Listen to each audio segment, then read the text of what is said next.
So there's one subtle difference in how the FM generator works as compared to the BFM generator. And this has to do with how sample and hold is handled.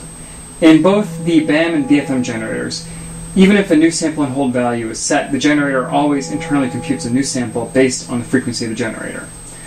For example, let's say the sample and hold value on a generator is 10. The first time a sample is output, it is read from the wavetable holding the selected waveform. The next 10 samples, the generator continues to output the value being held by the sample and hold function. However, the generator is also continually updating the location in the wavetable where it will read the next sample from for when the sample and hold time is over.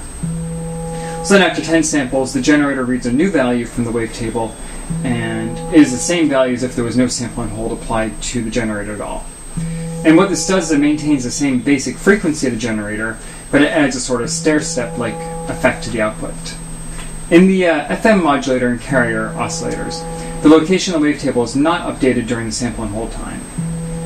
So following that previous example, if we set sample and hold to 10, this would force an oscillator in FM to run 10 times slower than if no sample and hold were applied.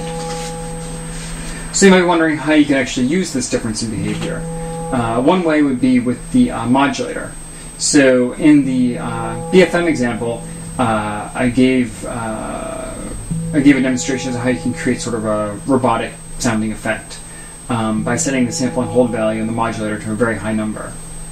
So if you want to do the same thing, but you would rather traverse one of the non-random paths in the modulator, you should use FM instead of BFM. So let's say, for example, we set the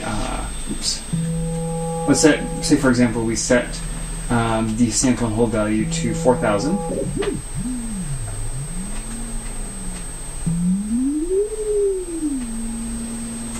And then I'm going to set the attack to a very fast value and the decay to a very large value. And the decay into very large.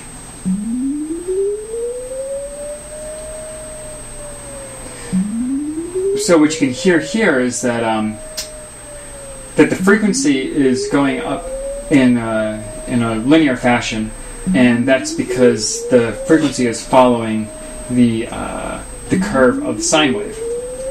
So,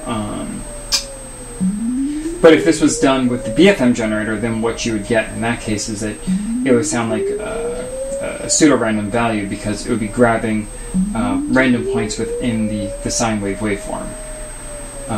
This might not be entirely clear to you exactly how this works, but really it just takes some experimentation and you start to get a feel for how this could be used.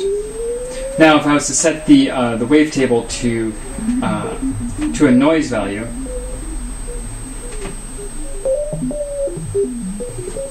then you can hear that you get sort of the randomized beeping that we were getting in BFM.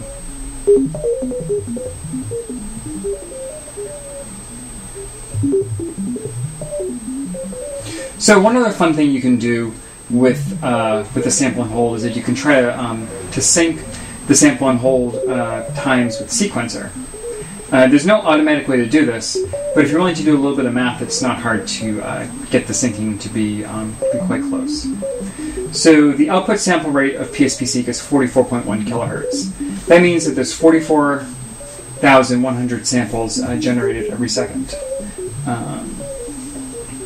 And if, say, we're running at 120 BPM, this means that a quarter note happens every 0.5 seconds, or 22,050 samples. So what I'm going to do is I'm going to set the BPM to 150, or 120.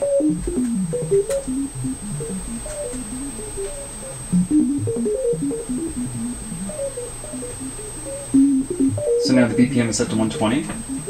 And if I go into go back to the synthesizer, go back to the FM generator, and if I set this to, say, 22,050.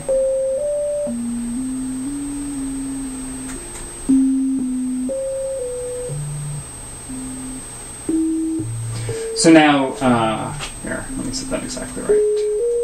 So now it's at 22,050. So this means that every half second, the output from the modulator changes. And so that means that this is happening at every quarter note at 120 BPM. And say we were to set this now to half that value, 11,025.